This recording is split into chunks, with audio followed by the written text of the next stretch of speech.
Facebook, Google, YouTube, Instagram, TikTok, এতগুলো platform এখানে এত বড় হচ্ছে। আপনার যমুনা টিভির একটা অফিসিয়াল অফিস আছে এখানে, এগুলার একটার অফিসিয়াল কোনো অফিস নেই, অফিসিয়াল কোনো বডি নাই। এখানে রেগুলেশন নাই কেন? এখানে মানুষ ইনকাম করছে, সেখানে ইনকামে ট্যাক্স দেওয়া, ভ্যাট ট্যাক্সও কিন্তু কাটা হচ্ছে সেন্ট্রাল ব্যাংক থেকে, কিন্তু এটার বিনিময়ে আমি কোনো বেনিফিট পাচ্ছি না। অপপ্রচার চালানো হচ্ছে যে আপনাকে আমি যদি বলি শ্রমিককে নিয়ে ধরেন অপপ্রচার চালাচ্ছে, শ্রমিক এটা করছে, শ্রমিক আসলে করে নাই, এবং সেটার যে কাউন্টারটা সেটা আমরা আসলে গঠনমূলকভাবে কিভাবে দিতে পারি? বিষয়টা হচ্ছে এখন এই সোশ্যাল মিডিয়া টেকনোলজি এগুলো ইমপ্রুভমেন্ট হওয়াতে অপপ্রচার করাটা খুবই সহজ হয়ে গেছে। এখন ধরেন আমার ক্ষেত্রে আমার একটা ভেরিফাইড প্রোফাইল নাও থাকতে পারে, সো ভেরিফাইড প্রোফাইল না মানে এটাকে ইজিলি এটাকে আপনার ডিসেবল করে দেওয়া বা এটাকে ফেক প্রোফাইল বলে দেওয়া, এগুলো খুবই ইজি। সো এইসব জিনিসপত্র অহরহ হয়। সো এখন এখানে সবচেয়ে বড় প্রবলেম যেটা, আমি এটা অনেক বছর ধরে বলছি, যে আমাদের এখানে এই রিলেটেড অথরিটি নাই।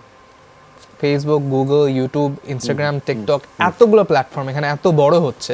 আপনার যমুনা টিভির একটা অফিসিয়াল অফিস আছে এখানে, এগুলার একটার অফিসিয়াল কোনো অফিস নেই, অফিসিয়াল কোনো বডি নাই। সো গভর্নমেন্টও যে এটাকে সার্কুলেট করবে বা এটাকে অথরিটি দিয়ে কন্ট্রোল করবে বা দেখবে, ওই বিষয়টা এখনো নাই। কেন নাই? এত বড় একটা দেশ, এত বড় একটা পপুলেশন, এত মানুষ এটা ব্যবহার করছে, এখানে কেন রেগুলেশন নাই? রেগুলেশন বলতে এটা বলছি না যে আমি কথা বলা বন্ধ করে দেবো, বুঝতে পেরেছি। আমি বলছি যে এখানে রেগুলেশন নাই কেন? এখানে মানুষ ইনকাম করছে, সেখানে ইনকামে ট্যাক্স দেওয়া, ভ্যাট ট্যাক্সও কিন্তু কাটা হচ্ছে সেন্ট্রাল ব্যাংক থেকে, কিন্তু এটার বিনিময়ে আমি কোনো বেনিফিট পাচ্ছি না। সো আপনি কি মনে করেন যে এখানে নীতি নির্ধারণী পর্যায়ে কোনো ধরনের ব্যর্থতা আছে? অবশ্যই, মানে অবশ্যই। আমি কেন একটা এই প্যাক, মানে যখনই আমার ফেসবুকের সাথে বা মেটার সাথে কথা বলতে হবে, আমার মেইল করতে হবে, আমার আশা মানে হোপ করতে হবে যে কোনো না কোনো দিন আমার মেইল দেখবে, অথচ এখানে কিন্তু মিলিয়ন সাবস্ক্রাইবার, মিলিয়ন ফলোয়ারের মানুষজন এখানে আছে।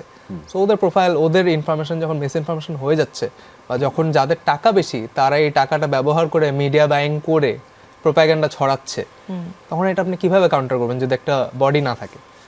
That is the problem which we are not addressing, যেখানে কোনো বডি নাই যেটাকে রেগুলেট করবে, গভর্নিং বডি। সো সেটা নিয়েও একটা কাজ করার সুযোগ রয়েছে যারা নীতি নির্ধারণী পর্যায়ে রয়েছে।